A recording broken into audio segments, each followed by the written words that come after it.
So one of the things that business owners deep down really want to strive towards is accountability. They want to be able to hold people accountable to performing at a certain level. And I'm all for that. I think the accountability is one of the most important things we do as leaders, as business owners, in a variety of ways.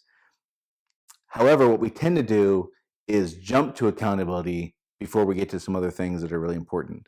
So one of the things you're going to hear me talk about a lot, no matter what video you watch of mine or what podcast you listen to, you're going to hear me talk about the order in which to do things.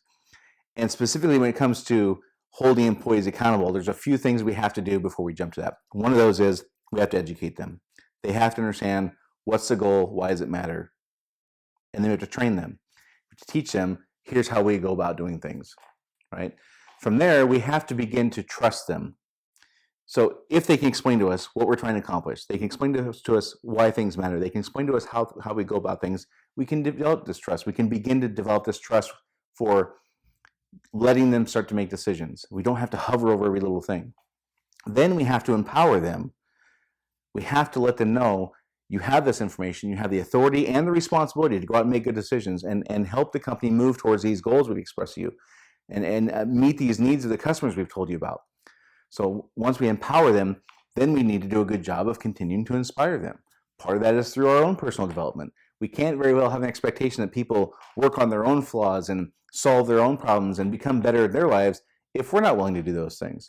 So I would argue that before we get to accountability, we first have to educate, then we have to train, then we have to trust, then we have to empower, then we have to inspire, and then we get to the accountability piece. But what most people do is they want the accountability now, and we'll get to that other stuff later on.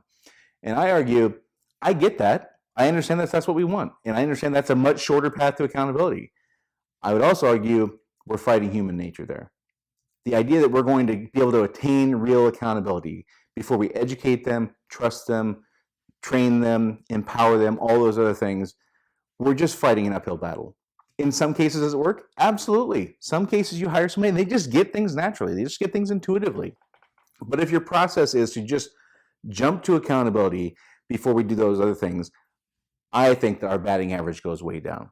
So I'm all about accountability in the right order, though. And if I'm not going to do my part first, which is the education, the training, and all those other things, I would argue it's a little unfair to just jump to the accountability where I get to take the easy path and put all the burden on them.